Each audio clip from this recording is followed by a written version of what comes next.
প্রথা ভেঙে মঙ্গলবার সকালে বঙ্গভবনের বদলে জাতীয় সংসদের দক্ষিণ প্লাজায় তারেক রহমানের নেতৃত্বে নতুন সরকারের সদস্যরা শপথ নিতে যাচ্ছেন।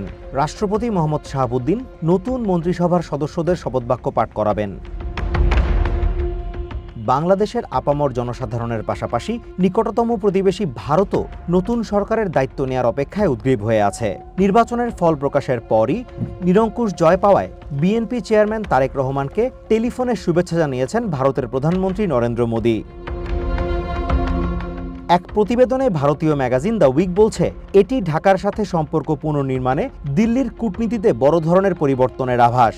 ভারতের পররাষ্ট্র মন্ত্রণালয়ের মুখপাত্র রণধীর জয়সওয়ালকে উদ্ধৃত করে প্রতিবেদনে বলা হয়েছে, বাংলাদেশের নতুন সরকারের সাথে কূটনৈতিক সম্পর্কের বিভিন্ন বিষয়ে ভারত একটি ভিন্ন অবস্থান নিতে চায়। অন্যদিকে বিএনপির চেয়ারম্যান তারেক রহমানের উপদেষ্টা হুমায়ুন কবিরের বরাত দিয়ে বলা হয়েছে, বাংলাদেশ ও ভারতের সাথে নতুনভাবে সম্পর্ক শুরুর বিষয়ে আগ্রহী। তবে বিএনপি জামায়াত জোটের বিগত দুটি শাসনামলে তারেক রহমানের সাথে দিল্লির সম্পর্ক বেশ শীতল ছিল, এমনটাই জানিয়েছেন ঢাকায় দায়িত্ব পালন করে যাওয়া দেশটির সাবেক রাষ্ট্রদূত পিনাক রঞ্জন চক্রবর্তী। উইকের কাছে তিনি দাবি করেছেন, দিল্লি বিএনপির সাথে বরাবরই কার্যকর সম্পর্ক গঠনের বিষয় ইতিবাচক থাকলেও আওয়ামী লীগ, বিশেষ করে পলাতক প্রধানমন্ত্রী শেখ হাসিনার বাধার কারণেই সেটি সম্ভব হয়নি।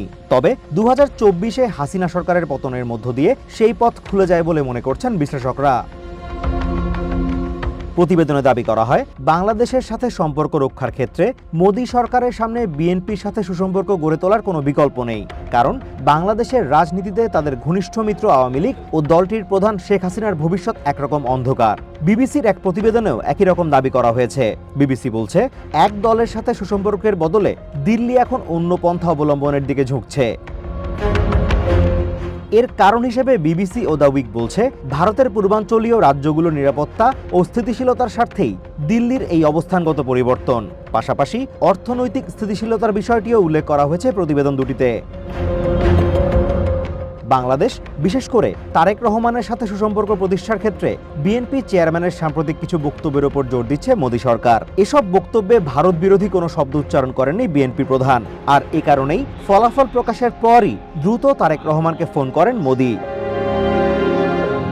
উইকের প্রতিবেদনে আরও বলা হয়েছে, বাংলাদেশের সংখ্যালঘুদের, বিশেষ করে হিন্দুদের নিরাপত্তার বিষয়টিকেও গুরুত্ব দিচ্ছে দিল্লি, আর এটিও ঢাকার সাথে নতুন করে সুসম্পর্ক গড়ে তোলার ক্ষেত্রে অন্যতম উদ্দীপক হিসেবে কাজ করছে। অন্যদিকে বিবিসি বলছে, বাংলাদেশের সাথে চায়না ও পাকিস্তানের সম্পর্কের বিষয়ে উদ্বিগ্ন দিল্লি। ফলে তারা দ্রুতই ঢাকার সাথে নতুন করে সম্পর্ক তৈরির মাধ্যমে নিকটতম প্রতিবেশীকে এই দুই দেশের প্রভাবমুক্ত রাখার সর্বোচ্চ চেষ্টা করছে। তবে মৃত্যুদণ্ডপ্রাপ্ত হাসিনা সহ আওয়ামী লীগের যেসব নেতা ভারতে আশ্রয় নিয়েছেন, ভারত বাংলাদেশ সম্পর্ক স্বাভাবিক করার ক্ষেত্রে তাদের প্রত্যর্পণের বিষয়টি বড় বাধা হয়ে দাঁড়াতে পারে বলে মনে করে BBC. Azimur Rashid Kanak, one international desk.